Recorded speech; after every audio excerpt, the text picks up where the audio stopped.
जय शिवराय मित्रांनो, कसे आहात? मजेत ना? तुमचे नवीन व्हिडिओमध्ये स्वागत। आज आपण उरणमध्ये असलेल्या प्रसिद्ध रानसाई धरणाच्या भेटीला जाणार आहोत। रानसाई डॅम हे मुंबईपासून 80 किलोमीटर व नवी मुंबईपासून 25 किलोमीटर अंतरावर आहे। रानसाई डॅम हे उरण तालुक्यामध्ये असलेल्या दिगोडे गावामध्ये येते। हे डॅम उरण परिसराला पाणी पुरवण्याचे काम करतो।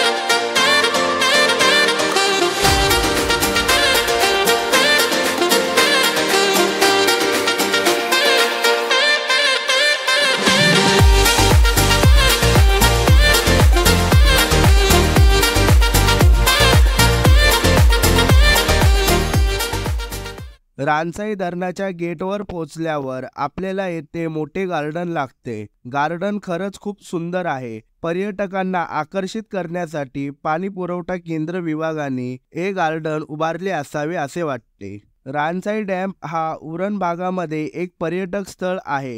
येथे अनेक लोक आपल्या परिवारास घेऊन येतात। रानसाई धरण हे दोन शब्दांचे मिश्रण आहे। रण म्हणजे वन आणि साई म्हणजे सहा असा अर्थ होतो। रानसाईची पंचायत ही मूळ 3000 आदिवासी लोकसंख्या असलेल्या 6 गावाचा संग्रह आहे। रानसाई डॅम हा उरण तालुक्यापासून पनवेलचे काल्हे गावापर्यंत आहे। हे धरण खूप मोठे आहे। रानसाई डॅम मुळे उरण परिसरातील व उरण तालुक्यातील सर्व भागास पाणी पुरवठा रानसाई धरणातून येतो। उरण तालुक्यामध्ये असलेले 37 गावांना व नगर परिषद आणि येथे असलेल्या परिसरातील औद्योगिक कंपन्यांना पाणी पुरवठा रानसाई धरणापासून केला जातो।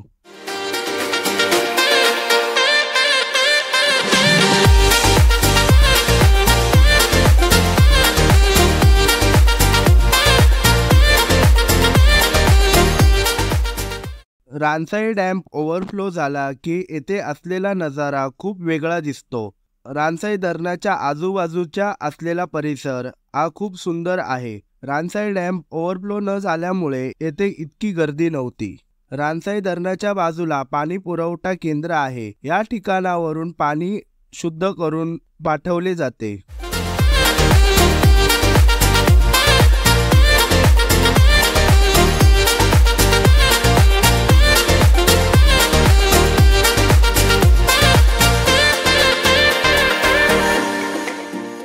आता आम्ही रानसाई डॅमच्या शिड्या चढून वर आलो तेव्हा आम्हाला रानसाई धरणाचा एक खूप सुंदर नजारा दिसला। या ठिकाणावरून रानसाई धरण खूप सुंदर आणि खूप मोठे आहे असे जाणवते। रानसाई धरणाच्या बाजूला दिसणारे व्ह्यू खरंच खूप मस्त आहे।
रानसाई धरणाच्या बाजूला अनेक जण मासेमारी करत होते।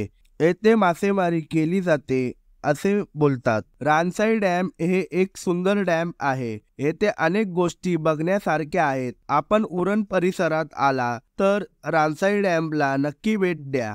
व्हिडिओ आवडल्यास लाईक करा, शेअर करा, चॅनलला सबस्क्राईब करा. पुन्हा भेटू एक नवीन व्हिडिओ घेऊन. तोपर्यंत जय शिवराय.